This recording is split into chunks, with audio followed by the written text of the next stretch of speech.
है आपका?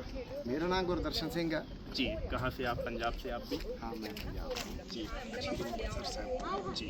सबसे पहले सवाल तो है कि कैसा अनुभव रहा साची के स्तूप में आप यहाँ पर आए? कैसा देखते हैं यहाँ के माहौल को, यहाँ के एनवायरनमेंट को आप? मैं इत्थों ਦਾ ਮਾਹੌਲ ਠੀਕ ਹੈ, ਬਹੁਤ ਵਧੀਆ ਜੀ। এনवायरनमेंट भी बहुत ਵਧੀਆ अच्छा है। जी। ਮਤਲਬ ਮੌਸਮ ਗਰਮੀ ਹੋਣ ਦੇ ਬਾਵਜੂਦ ਵੀ ਹਵਾ ਚੱਲ ਰਹੀ ਹੈ ਠੰਡੀ। जी। ਪਰ ਇੱਕ ਦੋ ਗੱਲਾਂ ਮੈਂ ਜਾਣਦਾ। जी। ਇੱਕ ਸਿੱਖ ਧਰਮ ਗੁਰੂ ਨਾਨਕ ਤੇ ਬੁੱਧ ਜਿਹੜੇ ਓਸ਼ੋ ਹੋਏ ਆ, ਉਹਨਾਂ ਨੇ ਕਿਹਾ ਵੀ ਇਸ ਦੇਸ਼ ਦੇ ਵਿੱਚ ਦੋ ਧਰਮ ਹੋਏ ਆ, ਇੱਕ ਬੁੱਧ ਤੇ ਗੁਰੂ ਨਾਨਕ, ਦੋ ਕ੍ਰਾਂਤੀਆਂ ਆਈਆਂ ਮੇਨ ਸਹੀ। ਔਰ ਇਹ ਦੋਨੋਂ ਧਰਮ ਅੱਗੇ ਨਹੀਂ ਵਧ ਪਾ ਰਹੇ। ਸਿੱਖੀਜ਼ਮ ਦੇ ਵਿੱਚ ਸਿੱਖੀਜ਼ਮ ਦੇ ਜਿਹੜੇ ਲੀਡਰ है आगू है वो इसको आगे नहीं बढ़ने जा रहे, वो गुरु ग्रंथ साहब से उल्टा काम कर रहे। जो बौद्ध धर्म है इसको विकसित करने में मेरे को लगता है कि इसके जो कंट्रोल है किसके पास है? सरकार के पास। सरकार के पास है। तो मेरे को ऐसा लगता है कि सरकार बौद्धिज्म को बढ़ने में रुकावट डाल रही है। अच्छा, ये आपकी सोच है? मेरे को लगता है। और बौद्ध धर्म वालों को इसमें सोचना चाहिए कि हमें इसे बढ़ाना है। अम्बेडकर जी पहले सिख मानने गए थे। सिखों के लीडर ने बड़े नेताओं ने उन्हें सिख नहीं बनाया, इसलिए सिख धर्म आगे नहीं बढ़ पाया, क्योंकि 85% यहाँ की जो है बहुजन आबादी, आप भी बहुजन है। और जो सिखिज्म आगे इसलिए नहीं बढ़ रहा कि सिखों के जो नेतागण है या वो सिखों को आगे बढ़ने नहीं दे रहे, वो सेवा बहुत कर रहे हैं। और इसको ये इसलिए नहीं बढ़ने दिया जा रहा। यहाँ देखिए, अगर हम गाइड लेने हैं तो मिनिमम चार्जेज है 800 रुपये, है ना। अगर 6% हो जाते हैं तो गाइड चार्जेज है 1100 रुपये। तो दूसरे पर्यटक को यहाँ मालूम क्या पड़ेगा इतिहास का? जो गरीब आदमी है, जो लोकल आदमी है, बढ़ता धर्म तब है जब उसका मालूम पड़ता है।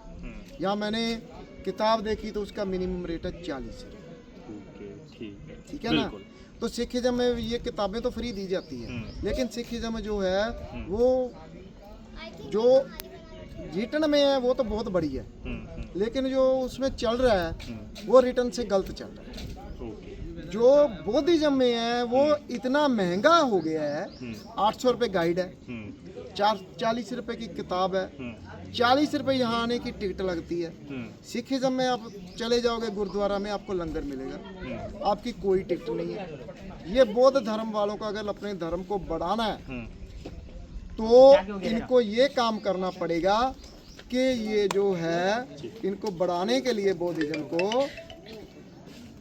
ਬੌਧਿਜ਼ਮ ਨੂੰ ਵਧਾਉਣ ਦੇ ਲਈ ਇਹ ਕੰਮ ਕਰਨਾ ਪਊਗਾ ਕਿ ਉਹਨਾਂ ਨੂੰ ਇੱਥੇ ਕੰਟਰੋਲ ਕਰਕੇ कि जापान की गवर्नमेंट है, जापान बौद्धिस्ट कंट्री है, चाइना बौद्धिस्ट कंट्री है, उनको उन कंट्रीज़ को हमारी गवर्नमेंट से बात करनी पड़ेगी कि इसका आप जो लेना है हमसे लो, हमें कंट्रोल दो। हम हमारे बेसिक स्थान पे बेसिक धर्म को बढ़ाना चाहते हैं, इसलिए हमें तो बौद्धिज्म बढ़ सकता है। अगर सरकार के कंट्रोल में रहा, 800 रुपये गाइड लेगा, 1000 रुपये गाइड लेगा, एक पर्सन आया उसको तो 800 रुपये इतिहास की जानकारी के मिलेगा, तो वो अपनाएगा कैसे?